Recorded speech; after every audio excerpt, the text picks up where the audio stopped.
भोजशाला में सरस्वती पूजा और दिग्विजय सिंह के बयान को लेकर भोपाल से विधायक रामेश्वर शर्मा की प्रतिक्रिया सामने आई। उन्होंने कहा कि दिग्विजय सिंह जी मेरे 2 प्रश्नों का उत्तर दें। पहले तो ये बताएं कि राजा भोज परमार वंश के राजा भी थे या नहीं, और उनका जन्म हिंदुस्तान में हुआ भी या नहीं। अगर राजा भोज परमार वंश राजा थे और उनका जन्म हिंदुस्तान में हुआ था तो राजा भोज ने ही भोजशाला बनवाई। राजा भोज और परमार वंश की कुलदेवी माँ सरस्वती हैं, इसलिए भोजशाला में उन्होंने माँ सरस्वती को विराजमान किया। दिग्विजय सिंह मां सरस्वती को माता मानते हैं कि नहीं ये बताएं। राजा भोज का जन्म हिंदुस्तान में हुआ ये मानते हैं या नहीं बताएं। अगर दिग्विजय सिंह मानते हैं कि राजा भोज थे, परमार वंश था, उनकी कुलदेवी मां सरस्वती थी, तो फिर भोजशाला में सरस्वती पूजा पर आपत्ति क्यों?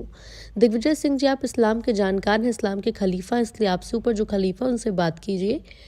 ज्ञान प्राप्त करना हम सबकी जरूरत है और ज्ञान की देवी माँ सरस्वती वो बिना भेदभाव के सबको ज्ञान देती हैं, इसलिए यदि ज्ञान की देवी की सब मिलकर आराधना करें तो परेशानी क्या है?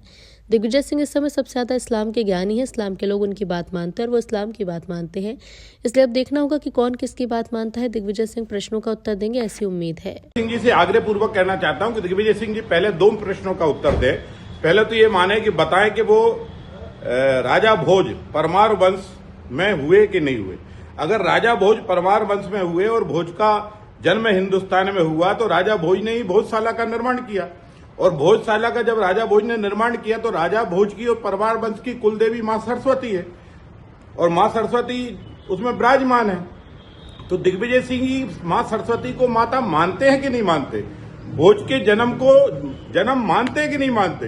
परमार वंश की कुलदेवी मानते हैं कि नहीं मानते? और जब अगर राजा भोज को भोज मानते हैं और परमार वंश को मानते हैं, परमार वंश की कुलदेवी मां सरस्वती को मानते हैं, तो दिग्विजय सिंह जी पूजा आपत्ति क्यों?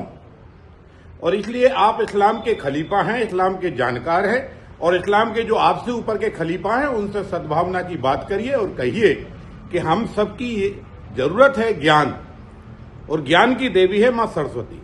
वो सबको देती है, हिंदू को भी, मुसलमान को भी, जो मांगे सबको ज्ञान देती है, और इसलिए इस ज्ञान की देवी की सब मिलकर अगर पूजा आराधना करें तो क्या परेशानी, क्या आपत्ति?